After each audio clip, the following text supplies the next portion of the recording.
Good afternoon, everyone. Thank you all for being here today as we gather to celebrate the life of an extraordinary man, my grandfather, William Martin, or as most of us know him, Bill. Bill was so many things to so many people: a husband, a father, a grandfather, a great-grandfather, a friend, and a mentor. But to me and all his grandchildren, he was simply Grandpa. And what a grandpa he was. Today isn't just goodbye, it's a thank you. Thank you, Grandpa, for every story you told us, every hug you gave us, every bit of wisdom you passed down, and every time you showed up for all of us. What is important about all of the growth he experienced through his own determination and how he discovered his passion that stayed with him until the day he left us on July 12th, 2025. His scholarship fund was designed to include students looking for a second chance. This was very important to Bill. I miss my brother, but I am thankful that we had so many great experiences later in life. The Saturday before his death, we went to the Formula One movie at the AMC Fancy IMAX Theater. After the movie, we went to dinner at Ruth Chris Steakhouse in Irvine. It was a wonderful evening and a time that I will never forget. He leaves us with an accomplished, loving family, now headed by his two children, Trey and Christine, as well as many grandchildren and great-grandchildren. What a wonderful legacy. Thank you. And wanting to spend time with my dad, I traveled to countless projects just so we'd have company. I would stand right beside him in the Ford pickup truck, listening to, Christy, can you come here real quick? Listening to Pink Floyd music. I wanted to get a laugh somehow. My father wrote me a letter on my 20th birthday. He wrote a similar letter to my sister when she left for college. Here are a few thoughts that helped him and us in life. Define your dream and follow it. Set the work towards your goals. Trust your instincts. Don't be afraid to act on what seems right to you. Look at life without a touch of humor. Know yourself, your strengths and weaknesses. Don't be too hard on yourself when something doesn't work when something doesn't work out. Never take yourself too seriously.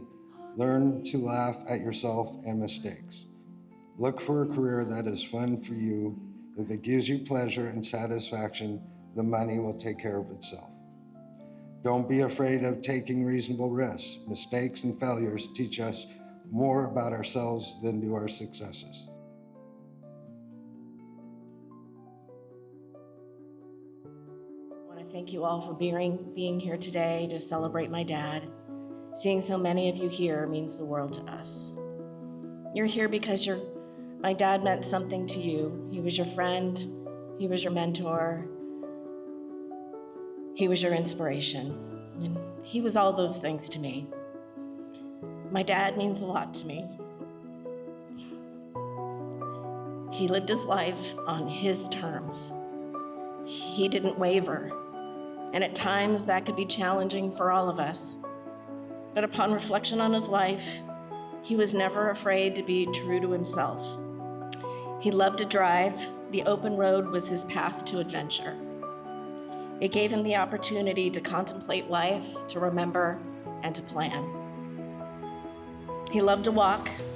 He loved to talk. I'm going to read a short poem before we watch a brief slideshow. His heart was like the purest ore, deep-seated in the mountain's core. He had a miner's grit and will and a quiet strength that carried still. He laid the bedrock of our lives, and with a father's love he strives. He mined the best from all he met, the finest moments he would get.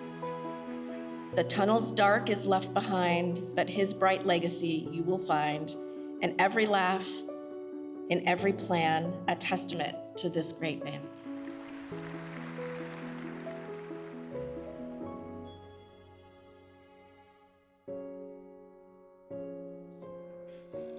I'd like to take a few moments to talk about my Grandpa Bill. To some, he was an engineer. To others, he was a man with a master's degree, and to many, he was a successful business owner. But to me, he was just my grandpa. And honestly, none of those titles carried any weight to me except for the term grandpa. If Grandpa Bill were here today, he wouldn't want a room full of people mourning. I would sometimes ask him how he was doing. He would say, every day is a 10. If you asked him today, he'd probably still say, of course today's a 10. Look at all these people who came to talk about me. In the end, Grandpa Bill left us the way he lived, on a hike, out in nature, among some rocks. Some might say he found himself between a rock and a hard place that day. But you know what? That's perfect. That's probably exactly how Grandpa Bill wanted it. Being an engineer, after all. I'm so grateful to God that I got to know him for 25 years. Rest in peace, Grandpa Bill. I love you. Cody.